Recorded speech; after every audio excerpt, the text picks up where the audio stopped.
Hi friends, welcome to my honey stories. నేను మీ Lakshmi. Mister మానిస్టర్ 102 ఎపిసోడ్. అమ్మా మిథు అంటూ పిలవబోతుంటే ఆపేశాడు జై. ఏంటి జై, నీ మూర్ఖత్వానికి హద్దే లేదా అని ఇరిటేట్ అయ్యారు సారథి గారు. సాకేత్ స్నిగ్ధ ఏమీ రెట్టించకుండానే మిథున వెనకే వెళ్ళిపోయారు. పైకి వెళ్ళింది మిథున. ఏంటిది సాకేత్ అని అసహనంగా అడిగింది స్నిగ్ధ. నా బుర్ర బేజా ఫ్రై అవుతుందే బాబు, నన్నేమీ కదపకు అంటూ నడ్డి మీద చేతులు వేసుకొని లాంగ్ బ్రీత్ తీసుకున్నాడు సాకేత్. వెయిట్ డాడ్ అని హలో బాస్, ఇక నువ్వు లాగించేయి, నిన్ను పిలవటం వల్ల నాకింత హెల్ప్ అవుతుందని ఎక్స్పెక్ట్ చేయనేలేదు అని నవ్వాడు జై. ఏంటి లాగించేది, మిథునని తీసుకునే వెళ్తాను అని పొగరుగా తలగరేశాడు వినీత్. నీతో రావడానికి అది చచ్చినా ఒప్పుకోదు, ఎందుకంటే అది జయదేవ్ భార్య అని రెక్లెస్గా అన్నాడు. కాదు అనుకున్నాక మళ్ళీ ఈ డ్రామా ఏంటి బ్రో, నేనేమైనా పని పాట లేని అవులేగాడినా? మిథున ఫీలింగ్స్కి మర్యాద ఇచ్చి ఇన్నాళ్ళు తనకి దూరంగా ఉండిపోయాను, ఇక ఇప్పుడు ఎందుకు ఉంటాను? అసలు వదిలే సమస్యే లేదు అన్నాడు వినీత్.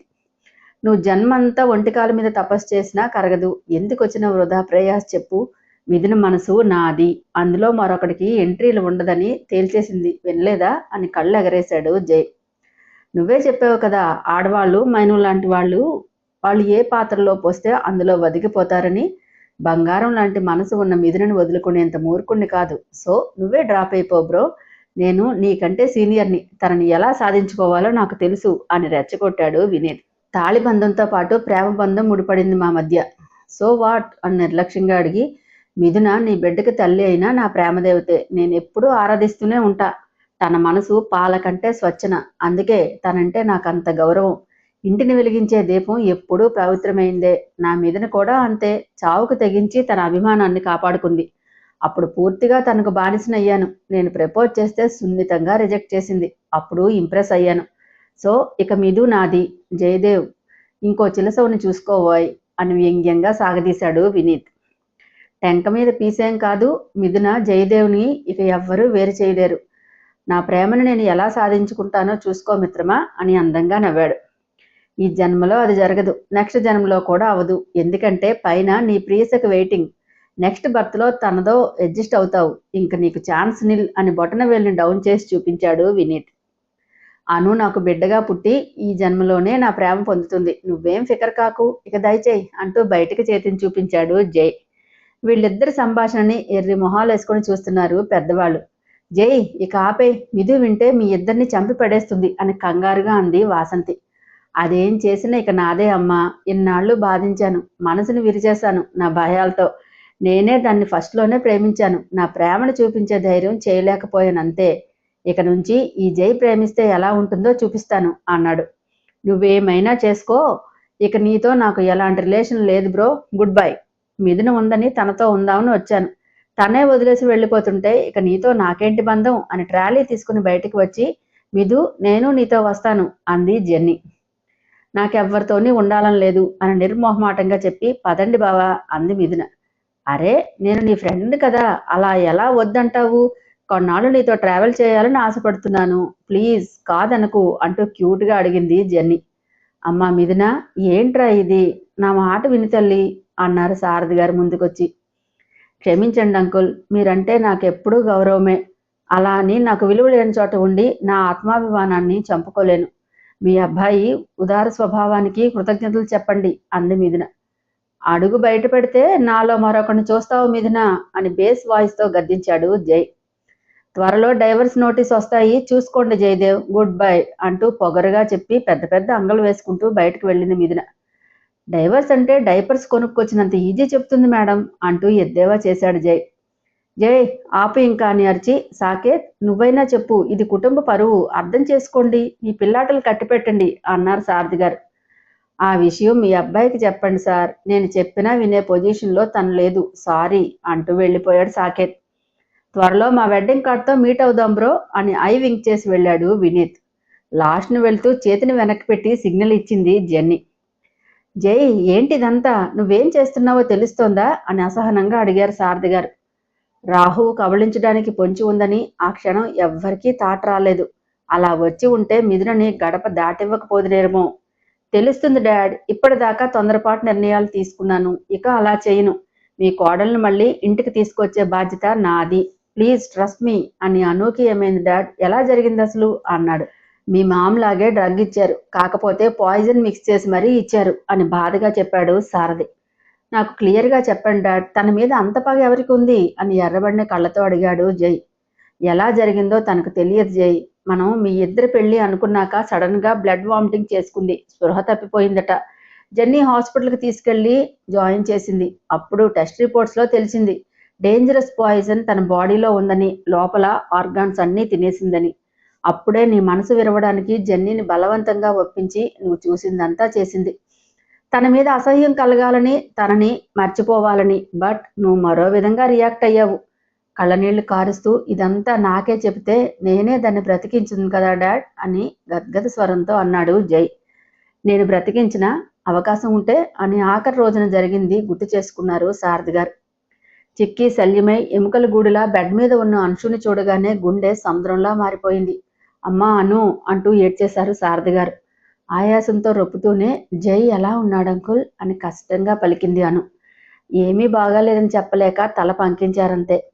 అమ్మమ్మ మీరంటే జైకి చాలా ఇష్టం, అస్తమానం మీ గురించే చెప్పేవాడు అని పేలవంగా నవ్వి నాకో మాట ఇస్తారా అని అడిగింది కన్నీళ్లు తుడుచుకుంటూ. ఏంట్రా అది అని తల నిమిరింది సుభద్ర. జైని అమ్మలా చూసుకునే అమ్మాయినిచ్చి పెళ్లి చేస్తారు కదూ, ఎందుకంటే తనకు అమ్మ ప్రేమ దొరకలేదు. ఒక్కసారి చాలా లోన్లీగా ఫీల్ అయ్యేవాడు. నేను చూసుకుందామంటే దేవుడు నాకు ఆ అదృష్టం ఇవ్వలేదు అని కన్నీళ్లతో అంది అను. తప్పకుండా చేస్తానమ్మా అంది ఏడుస్తూనే పెద్దావిడ. జై ప్రేమ భారీగా పొందలేకపోయినా బిడ్డగా పుట్టైనా పొందుతానమ్మమ్మా, ఏడవకండి, మీరు దిగులుగా ఉంటే నా జై తట్టుకోలేడు అని, నేను లేననే సంగతి ఎప్పటికీ తనకు తెలియకూడదు అని ఆయాసపడుతూనే డాడ్ లవ్ యూ మామ్ అంటూ చేతిని చాపి అలాగే ప్రాణం వదిలేసింది అనురాధ. తల్లిదండ్రుల బాధ వర్ణాతీతం. ఒకగానొక కూతురు అలా అర్ధాంతరంగా తమని వదిలేసి వెళ్ళిపోయిందని ఒక్కటే ఏడుపు ఇద్దరు. సారథి గారే అన్ని కార్యక్రమాలు చేయించి వచ్చారు. ఏడాది పాటు నువ్వు మనుషుల్లో లేకపోయినా తను మాట తీసుకుందనే చెప్పలేదు జై. నువ్వు నీ ఇష్టానికి బిహేవ్ చేస్తున్నా అడ్డగించలేదు. అలా అయినా నీ బాధని మర్చిపోతావనే హోప్తో అని కళ్ళు తుడుచుకున్నారు సారథి గారు. అంతా వింటున్న నీరజ ఒక్కసారిగా కుప్ప కూలిపోయింది. కంగారుగా నీరజ అంటూ వెళ్లారు. తల బాధేసుకుంటూ బోరు బోరుని ఏడుస్తూ నా బిడ్డ ఇంత బాధ అనుభవిస్తుంటే నేను ఏమీ పట్టనట్టు తిరిగాను. నేను అసలు మనిషినే కాదు సారథి, నాకు ఈ శిక్ష చాలా చిన్నది, నాలాంటిది అస్సలు బ్రతకూడదు అంటూ గుక్కపెట్టి ఏడ్చేసింది నీరజ. అయిపోయిన దానికోసం ఇప్పుడేడ్చి ప్రయోజనం ఏముంది చెప్పు నీరజ అంది పెద్దావిడ. నా వల్లే కదా అత్తయ్య ఇదంతా, నేనే సక్రమంగా ఉంటే వాడికి ఇన్ని బాధలు ఉండునా? అయ్యో నేనెంత పాపిష్టిదాన్ని, నాన్నా జై నన్ను క్షమించకు, అలా అడిగే అర్హత కూడా కోల్పోయాను నేను అంది ఆమె. గువుక్కున నీళ్ళ మీద కూర్చుని అప్పుడు దగ్గరకు తీసుకుని అలా అనకమ్మా అంటూ కన్నీళ్లు పెట్టుకున్నాడు జై. కొడుకు గుండెల్లో వదిలిపోయి ఇది చాలు నాన్న అంటుండగానే ఊపిరి ఆగిపోయింది. కదలకపోవటంతో కంగారుగా మా మా అంటూ పిలిచాడు జై. తల పక్కకు వాల్చేసింది నీరజ. గుండెలకు హత్తుకుని మా అంటూ పెద్దగా అరిచాడు జై. అంతకు ముందు రోజే రాబర్ట్ ఇండియా వచ్చాడు. అతను ఇంటర్నేషనల్ స్మగ్లర్ కావడంతో తన మీద అన్ని కంట్రీల పోలీసుల నిఘా ఉండటంతో దొంగ పాస్పోర్ట్తో వేషం మార్చుకుని ఇండియాలో అడుగుపెట్టాడు. బాస్ అని పిలిచాడు పిఏ. చెప్పు అన్నాడు రాబర్ట్. జయదేవ్ మదర్ ఎక్స్పైర్ అయిందట అన్నాడు. వాడి వెనక ఉన్న స్క్రాప్ గురించి ఎందుకు మనకు, వాడు టార్గెట్ వాడి వైఫ్ గురించి కావాలి అంతే, మనల్ని ఎక్కువ బాధ పెట్టే వాటి మీద ఫోకస్ పెట్టాలి అని సీరియస్గా అన్నాడు రాబర్ట్. డ్రింక్ గ్లాస్తో హేలిపోతూ వచ్చి ఎస్ జైకి ఇప్పుడు పెళ్ళామంటే బెల్లం, దాన్ని చంపితే వాడు చచ్చినట్టే అని మధ్యలో దూరి బోర్డు సలహా ఇచ్చింది మోనా. డ్రింక్ గ్లాస్ అందుకుని ఆమె నడుం చుట్టూ చేతిని వేసి దగ్గరకు లాక్కుని థ్యాంక్స్ డార్లింగ్ అని పెదవుల మీద పెక్ ఇచ్చాడు రాబర్ట్. తన బాస్ తనకంటే మోనాకి ఎక్కువ ఇంపార్టెన్స్ ఇవ్వడం ఇన్నర్లో మండుతున్నా అది పైకి చూపించలేక మౌనంగా బయటికి వెళ్ళిపోయాడు పిఏ. మోనాకు ముద్దులు పెడుతూ డ్రగ్ అంటే నీ అందాలు భలే కిక్కిస్తున్నాయి డార్లింగ్ అంటూ బెడ్రూమ్లోకి తీసుకుపోయాడు రాబర్ట్. రాబర్ట్ తన అందానికి బానిసయ్యాడని లోపల మురిసి 3 ముక్కలవుతూ మరింత అల్లేసి ముద్దుల వర్షం కురిపించి I like it your presence అంటూ మత్తుగా మూలిగింది మోనా. ఆమె పొందులో సుఖాన్ని చవిచూసి తన తాపాన్ని తీర్చుకున్నాడు రాబర్ట్. చెమటలను తుడుస్తూ జై మీద నీ గ్రడ్జి ఏంటి డియర్ అని సన్నగా కూపిలాగింది. వాడి వల్ల నా బ్రదర్ చనిపోయాడు. ఒకసారి లక్కీగా తప్పించుకొని వాడు లవ్ చేసిన అమ్మాయి చచ్చింది. ఇక ఇప్పుడు తప్పించుకోలేడు అని కోపంతో ఊగిపోయాడు. కూల్ కూల్ డియర్, నువ్వు తలుచుకుంటే ఎంతసేపు చెప్పు అని నిమురుతూ జై లవ్ చేసిన అమ్మాయిని చూపించావా అంది మోన. దాన్ని నా కాళ్ళ కింద వేసి నలిపేద్దామని వాడిని టార్గెట్ చేస్తే మిస్ అయ్యి అది బలైంది అని బెడ్ దిగాడు రాబర్ట్. హౌ అంటూ ఆశ్చర్యాన్ని నటించింది. నా మనిషి డ్రగ్ ఇంజెక్షన్ చేస్తుంటే జయదేవికి ముందు అది వచ్చి ఆ ఇంజెక్షన్ దాని ఒంట్లోకి ఎక్కింది అన్నాడు. డ్రగ్ ఇంజెక్షన్కి ఎలా చనిపోతారు అని షాకింగ్ ఎక్స్ప్రెషన్ ఇచ్చింది మోన. అది ఓన్లీ డ్రగ్ కాదు, అందులో డేంజరస్ పాయిజన్ మిక్స్ చేస్తాంలే అని సిగార్ వెలిగించాడు రాబర్ట్. లిఫ్ట్లో ఒకరి మీద ఒకరు పడగా ఏదో గుచ్చుకుంది అని రుద్దుకుంది కదా అనురాధ, అప్పుడే ఆ ఇంజెక్షన్ ఆమెకు చేశాడు రాబర్ట్ మనిషి గతంలో. నీరజ గురించి తెలిసి శారద గారికి ఫోన్ చేసింది మిథున. మనం ముందు నుంచి ఎక్స్పెక్ట్ చేసిందే కదా మిథు, బాధపడటం తప్ప ఏం చేయలేము అని భారంగా అన్నారు. క్షమించండి మావయ్య గారు, ఇంతకంటే ఏం చెప్పాలో నాకు తెలియటం లేదు అని కాల్ కట్ చేసింది మిథున. ఏం జరిగిందో చెప్పమంటే అందరూ బెల్లం కొట్టిన రాయల్లా చూస్తారే అని కరిచింది సాకేత్ మదర్.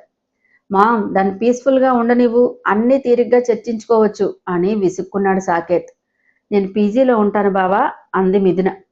పళ్ళు రాలగొడతాను పీజీ ఏసీ అంటే అని గయ్యమని పడింది.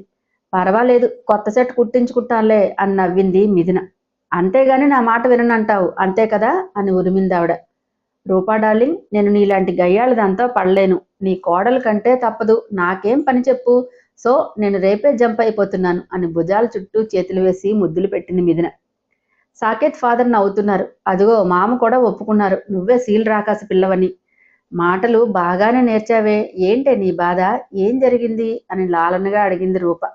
ఏమీ జరగలేదు, మీ అన్నకు మోసేయకు, కొన్ని బంధాలను తెంచుకుంటేనే మనశ్శాంతిగా ఉండగలము అని నేను ఫ్రెష్ అవ్వాలి అంటూ రూమ్కి వెళ్ళింది మిథున.